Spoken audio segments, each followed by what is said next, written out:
Hello everybody. I thought I would do a little garden tour of my house here in Greene County. It's our rental house and kind of my playground. We have about an acre and a half here, and just everything you see, with the exception of the large pine tree and a couple of big oak trees in the background, I planted over the last 7 years. So I thought I'd start here. This is canna iridifolia, and one of my favorite cannas. It seems to be a little resistant to uh, leaf rollers, canna leaf rollers, and it has this wonderful dangling flower that is bright pink, and I love it. It's one of my favorite cannas. It will bloom.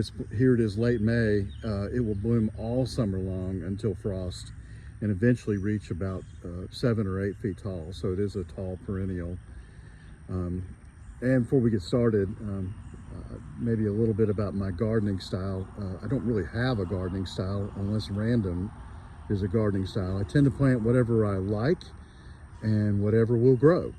So I just kind of stick things in where I think they'll look pretty good, and sometimes things grow far better than I ever thought they would, and I have to move them, and constantly fighting growth and shading out things. So things get moved around as they need to, particularly perennials.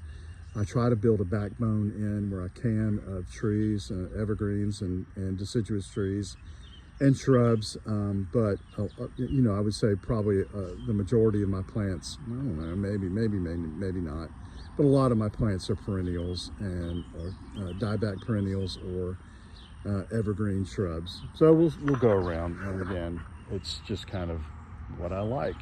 So right behind the canna is a senna or cassia.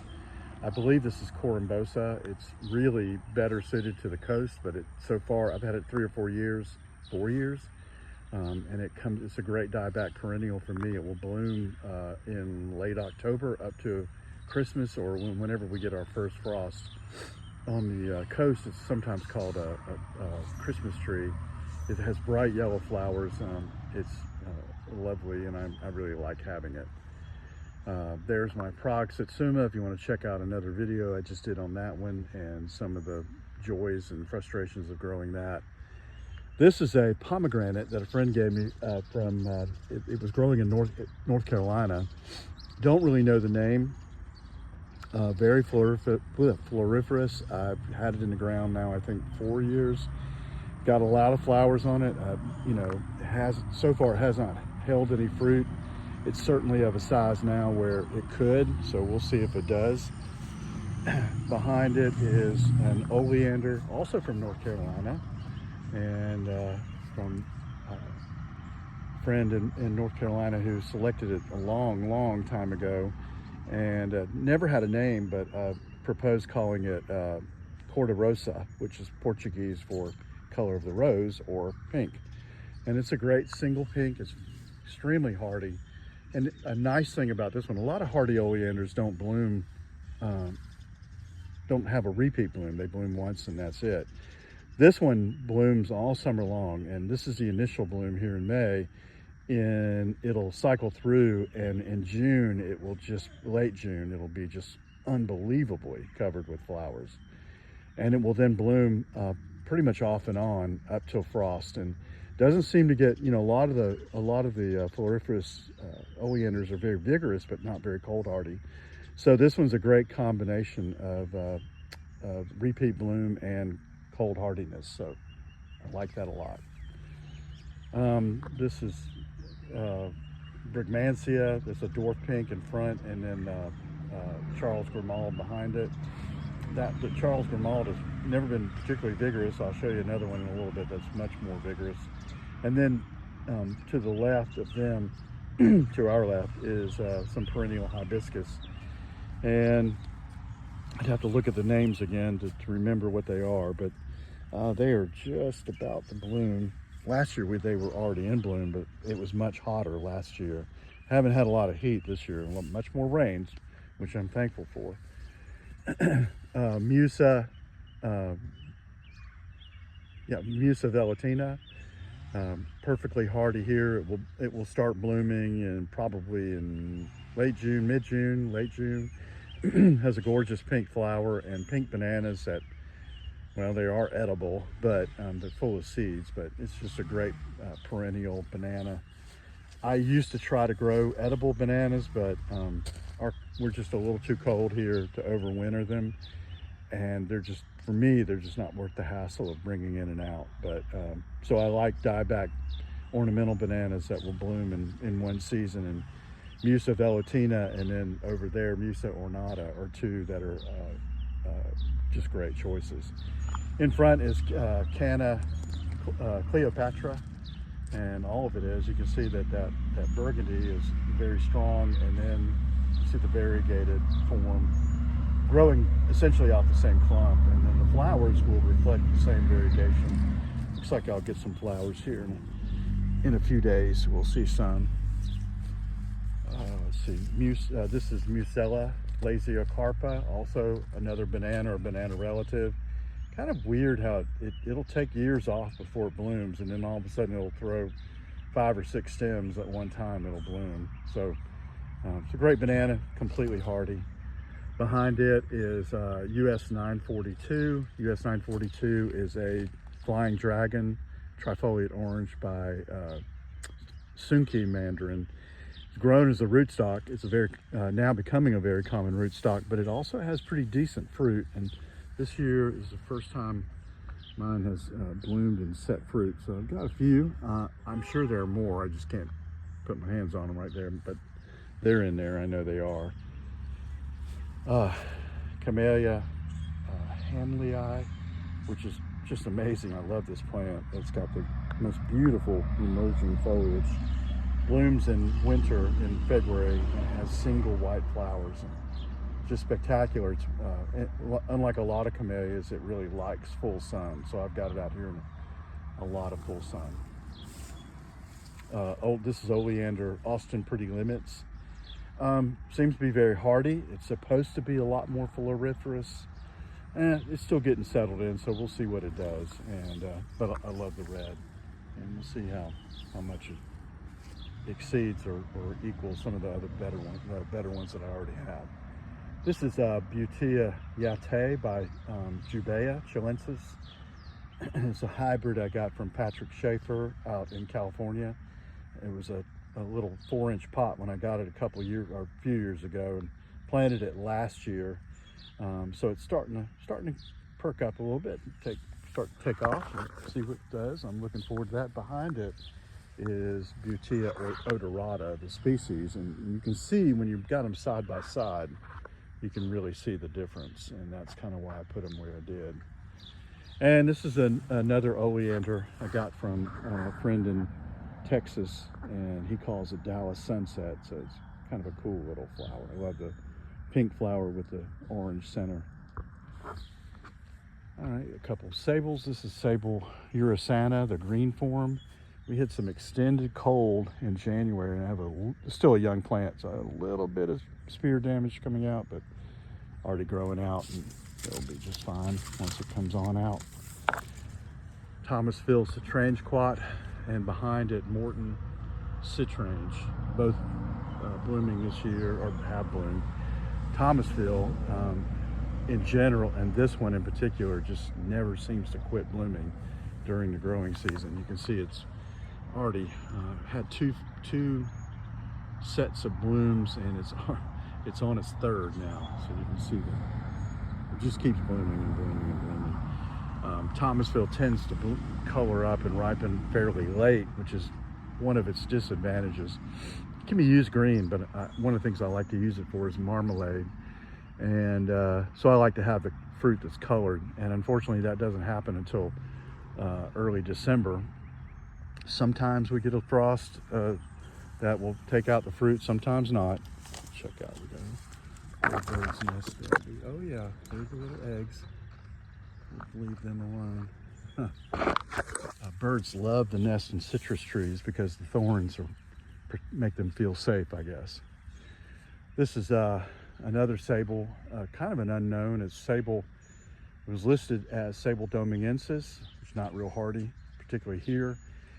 This one was from the parent tree is growing in Valdosta, Georgia. Again, a little damaged, but I've had it out 4 years, and it's starting to get some size to it. And I'm thinking and hoping that once it gets some size on it, it will become much hardier. I'm just doing okay, you know. The new growth, I'll trim off some of the old growth once the new growth comes out, and we move forward in the season. That is Musa, I believe it's siamensis, and it's a white flowered banana. It doesn't get real tall, maybe 3 or 4 feet tall before it blooms.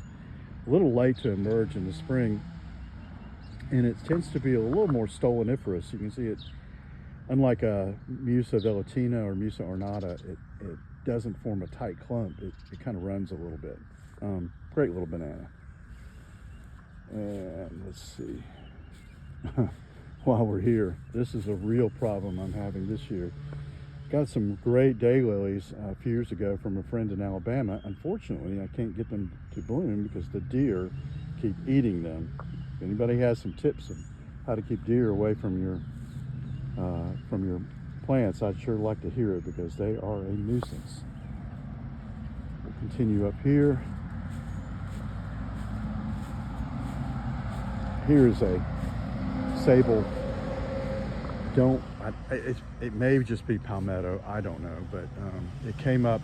You can see some little Heliconia sheetiana, which are very hardy, but don't bloom. They have to bloom on second year, and they always freeze the ground. But in it, this sable came up. It was just a little seedling, and I just decided to let it go. And you can see that it's perfectly hardy, and really starting to grow fast.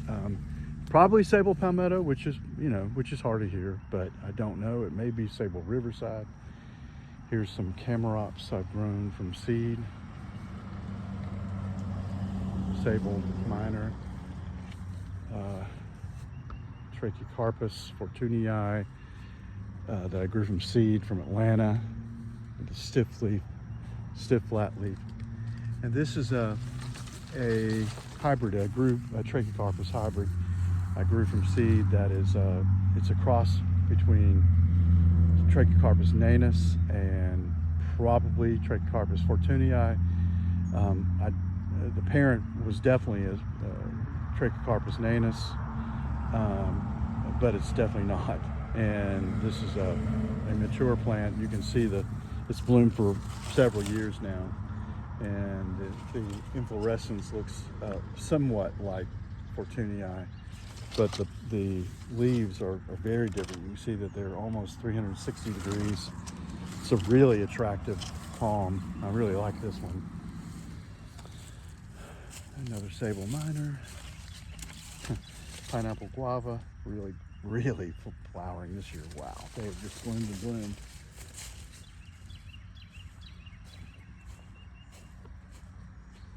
And Trachycarpus wagnerianus. This one, it tends to be both. It sets some male flowers, also sets some seeds every year. So it's a little bit of both. And some hydrangeas, camellias. Another Trachycarpus nanus by fortunii hybrid. You can see the inflorescence on this one is quite different from the other one. This is a sister plant from the same seed, batch as the one I planted. This one does have a trunk, and for Trachycarpus, it's pretty massive. You can see my hand next to it. It is, like I said, for a Trachycarpus, it's got a thick trunk. I planted this thinking it would be Trachycarpus nanus and it would make this little bitty plant, but as you can see, that's not the case. So I may have to move it at some point. It may overgrow. Well, it kind of has overgrown this spot, but we'll see. Serenoa, silver form or blue form, doing pretty well. This is Kishu mandarin, and Kishu did survive this one did survive our cold from December a few years ago. Came back really well. It's set a lot of fruit this year. It's one of my favorite mandarins, and perfect for kids because it's small and and seedless. This is Karaji mandarin, and very vigorous. If you've ever grown one, they are very vigorous. And this one's been in the ground since I think 2018, and except for 2023 after the freeze, it has never missed a crop. And it's got fruit all over it this year, just like last year. A lot of mandarins are alternate bearers, and you have to manually thin them out if you don't want them to do that. But this one doesn't seem to have that problem. Another Camarops humus I grew from seed, and this one's done really well. Sunquat, which is some type of kumquat crossed probably with Meyer lemon. It's one of my favorite citrus because you can just eat it like an apple, and it's about the size of an apple, so it's really nice. And we'll round it out here, finish it up. This is these are Hibiscus syriacus, or Rose of Sharon, Althea. I grew up calling them Althea. And this one's just starting to bloom. I'm trying to remember, I think it's Bluebird or something like that. And it's got a nice flower. It's not really big. It's okay, and I like it fine. This is Diana, and Diana has one of the larger flowers for Hibiscus syriacus, that clear single pink. A lot of people like that one. Here's another favorite, and has even a larger flower. This is White Chiffon, and it's one of my personal favorites because it does have such a large flower. It's really nice. And we'll finish up, walk over here to the garden, and you can see the sweet potatoes. This is another citrus yuzu hybrid, and lots of blueberries this year. I mean, lots of blueberries. They will begin ripening here usually around the 1st of June and peaking around the middle of June. So I've got lots of blueberries this year. Hopefully we continue to get good rain, we will have an abundant crop. And some more sweet potatoes. I like sweet potatoes, zucchini, tomatoes, peppers, and cucumbers. So I have learned over time to plant what we will eat. And so that's what we like to eat, so that's what I've learned to plant. And so far we've had lots of rain, could use a little more sun and heat, but I'm not going to complain because I certainly am enjoying having all the rain. So we'll finish it up with another sable palmetto that I've grown from seed. This one, seed source is from Augusta, Georgia. And boy, I struggled. That's not cold damage you see right there. That is scale damage. And this one has, I don't know why. Some seem impervious to scale. Some just seem to get it all the time. And this one, I've really struggled to get rid of it. But I think I've about controlled it, at least for now. Thanks for tuning in. I appreciate everybody's support, and hope everybody's enjoying their growing season as well.